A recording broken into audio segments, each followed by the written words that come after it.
Well, hello everybody. Here we go. We are transitioning into our next chapter. We've spent an entire chapter solving equations, learning that we have certain properties that allow us to move pieces from one side of an equal sign to another. And now in this chapter, we're going to start to solve inequalities. Notice that all of our exact same properties of solving equations apply. But this time, inequalities have these less than or greater than symbols, or the less than or equal to, greater than or equal to symbols.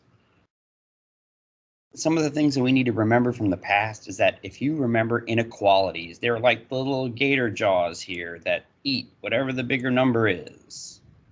Okay, so as we start to look at these here, we have to remember that when we do go to represent our answers, this isn't just a answer.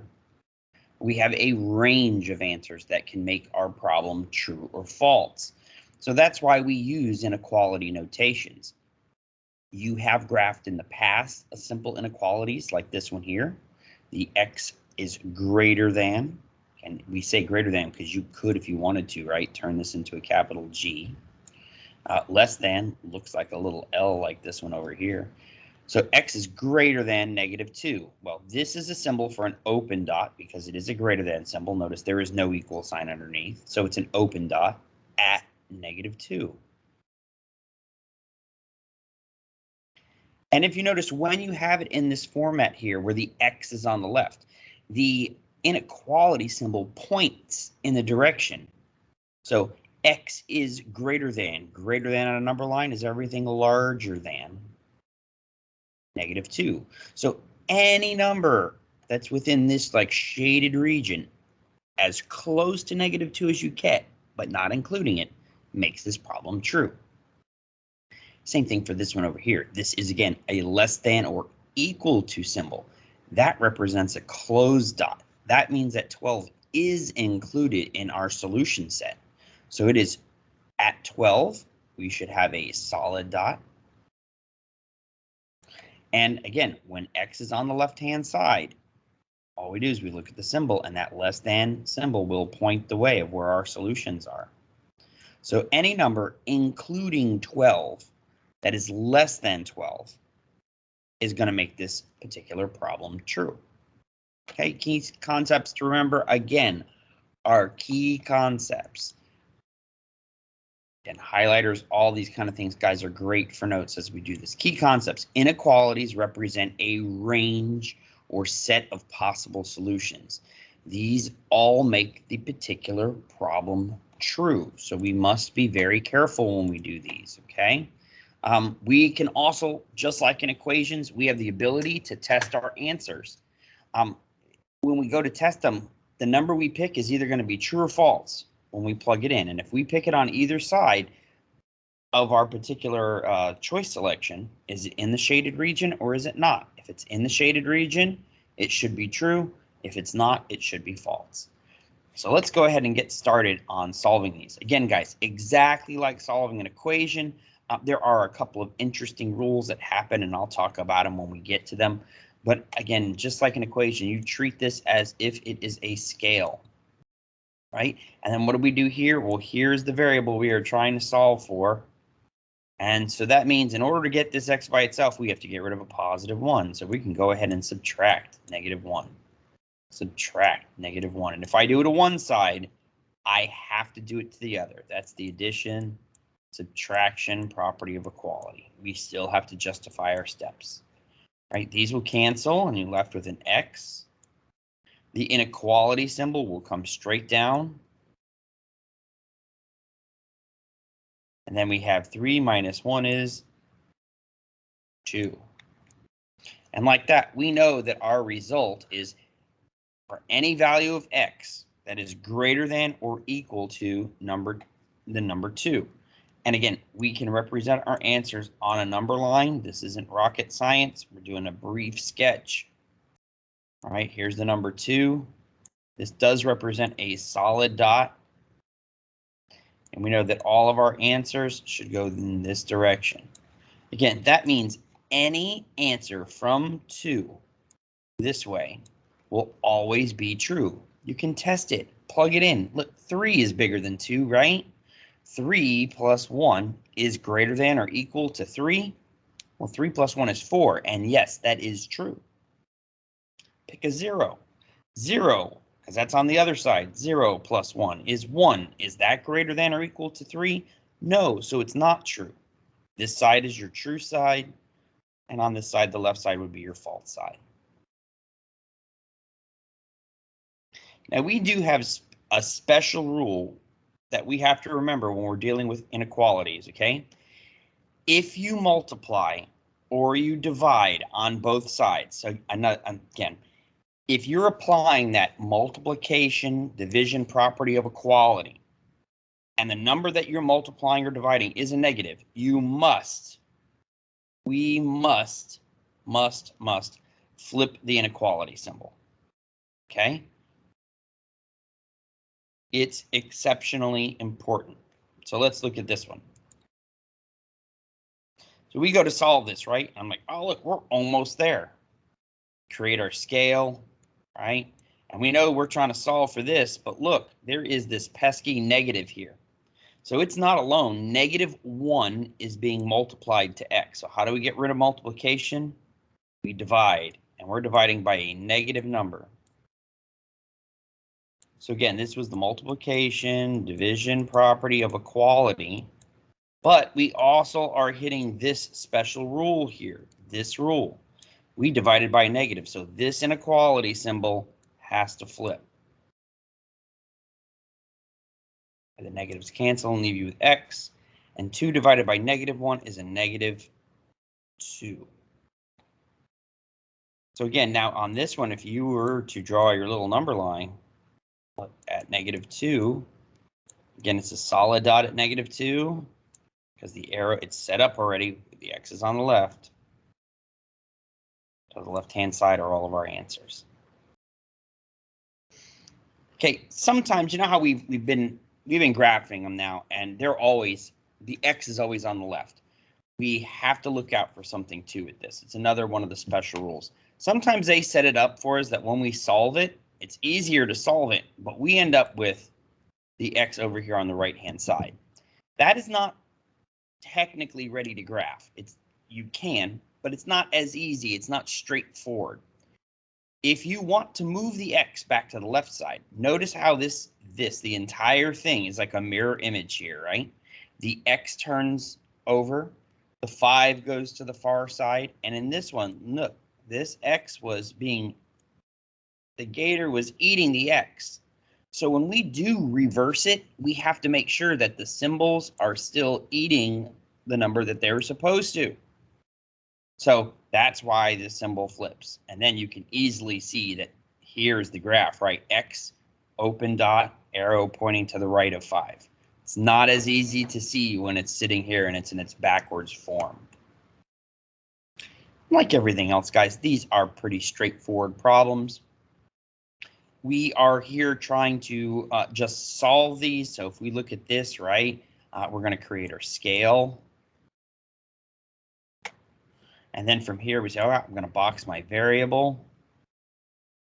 What on this side do I need to get rid of? Well, I see a -3 here. So I'm going to have to add plus, minus, equals. The addition, subtraction sign of equality. We have to add a 3 to both sides. So we end up with a 5. These cancel and the W comes down. And like that, we are ready to graph this one. Our number of interest is 5. This is an open dot symbol. Remember, less than, greater than. Those are open dots. The arrow points this way. All of our solutions are on this side. And you can, of course, test. You can test it. Okay, 0. Plug it. 0 is less than 5. 0 minus 3 is -3. Is -3 less than 2? Absolutely. Super easy to test.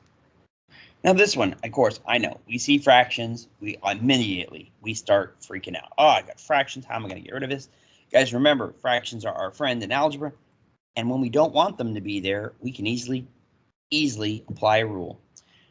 Look, our greatest common denominator here, well, it's easy. They're all 4. So if we multiply, we're going to use the multiplication division property of equality. I'm going to multiply every single term by 4 on both sides of the inequality symbol. Watch. The 4's cancel and leave me with a 2. So I'm kind of like distributing this into the entire problem, right? Symbol will stay the same because we're multiplying by a positive number. 4 times x is a 4x. And then we'll distribute it one more time all the way over to here, while the 4 cancels and leaves you with a 6. Now this looks pretty easy. This is just a nice 2-step equation. And draw our scales. Remember, this is the variable that we want to solve for here. That means we need to get rid of this 6. This is the addition, subtraction property of equality. Allows us to do this. What you do to one side, you have to do to the other. I owe somebody $6. I pay him back 2. I still owe 4. Just in case you're still having issues with adding and subtracting positive and negative integers, this can carry down. Notice this is more intense than the other one because we do have 2 steps here. All right, and our next step, try to see if the color is going to work with me. X is not by itself, so here we have to divide. We have to divide. All right, 4's cancel and leave me with an x. Remember, I divided by a positive, so we leave it alone. Less than or equal to -1. And like that, we can drop our answer on a number line, depending on what they ask. If this is a numeric representation, a representation in inequality notation, this is a graphical representation. -1 is our interest. This now means what? Solid dot, because it's got the equal sign. It includes it. It's going to be x is less than or equal to -1. Inequality points to the left. The arrow points to the left. All of our answers fall in this region. Look, we can test it with 0 because I love testing 0. Zeros are the easiest ones to do. All right, I look at the 0. Put a 0 in here. 6/4 is less than or equal to 2/4. But last time I checked, I'd rather break my pizza into 2 pieces instead of 6, right? So yeah, here we go. This is definitely smaller than 2/4.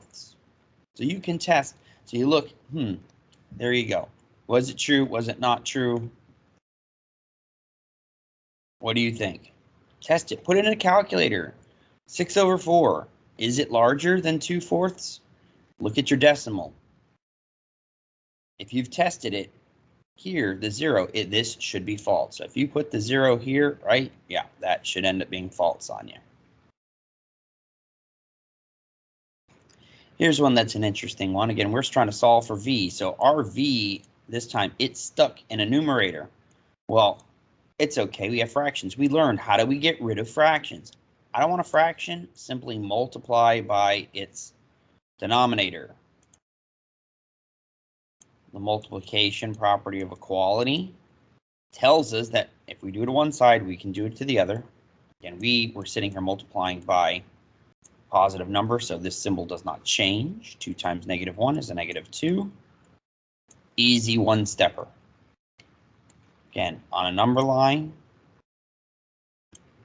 at -2, that's the number of interest. Oh, but wait, this is flipped around. That's why this was a harder problem. Watch, if we were going to go to graph this, you could easily turn it over to make it easier. The jaws are eating the -2. Flip the symbol. Now it's easy to graph. A solid dot at -2, and it should be pointing to the left. Look, test it. Put a 0 here. You're going to test the side that's false. Is 0 less than -2? No, that's false. Pick a number over here. -10. Is -10 less than -2? Yes. So you are good to go. Here we go. We'll look at this one now. Again, ooh, look, decimals. Not too bad. I bet we can do this, right? What are we doing here? We're trying to solve for W, but notice there's a -1/2 here. Not much different than this one. This was a +1/2. So if I want to get rid of a -1/2, all I have to do is multiply by -2. Multiply by -2. That should send up a whistle, maybe a little flag. Hey, I just multiplied by negative. The sign will have to change on us. These cancel and leave you with a W. And then you could do what? 5.5 times -2 gives us -11. Notice again, please be careful. This is the sign flip. This is the sign flip because it was multiplied by a negative number. So on a number line, we have -11, solid dot because it's a less than or equal to symbol and it's pointing to the left.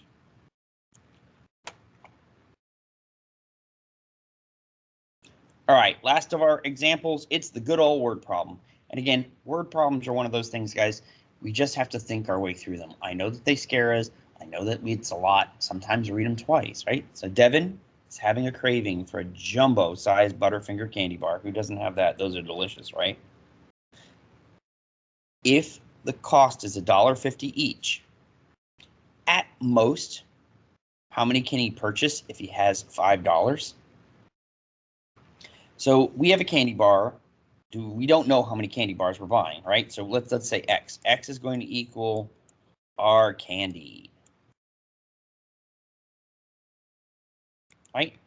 And we know that the candy costs $1.50. That's the price, is $1.50 per candy bar. So that means when we generally buy things, if we buy multiples, they're multiplying the price together, right? And we know he has at most $5 to spend. So our question is, we have to figure out what is the inequality symbol. Is it less than or equal to, greater than, or greater than or equal to? So we ask ourselves questions when we do this. At most, he has $5 to spend. At most, how many candy bars can he purchase? Okay, let's think about this. Can he spend more than $5? No, of course not. That's all he has. So any of the symbols that are greater than, we can get rid of. Now let's see which one of these two, the less than. Can we spend less than $5? Well, absolutely we can. Can we spend less than or exactly equal to $5? Well, yeah. We got $5 in our pocket. I want to buy as many candy bars as I possibly can. So if it works out that I can spend exactly $5, I am most certainly going to do that. So add is our best choice. When we create these problems, you need to figure out your best choice. And in this case, it's the less than or equal to symbol. So all we have to do now, guys, this is a one-step equation. Look, X is being multiplied by 150. We need to undo this multiplication, so we're going to use the division property of equality. Notice we are dividing by a positive number, so there's no weird flipping or anything that's going on here. We just need to divide both sides by $1.50.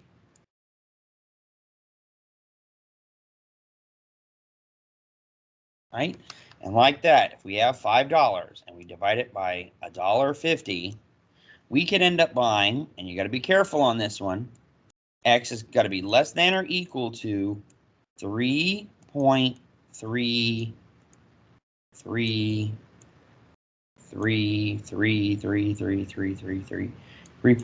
repeating. Well, how many candy bars can Devin actually buy? That's what we have to think about here. Will the grocery store allow you to take a candy bar and break it into thirds? No. So you can't buy 0.333. This is extra. What he can say is like he can buy less than or equal to 3 candy bars. So he's going to actually have a little bit of change left over when he does this. All right, and that would be our final answer. If they did ask you to graph it again, not so bad. 3. This is a solid dot, and it can be less than that. Okay. That's it, guys. This is the basics of solving some simple inequalities. Now, the only thing you need to do is get out there and do your homework. All right. Have a great day, guys.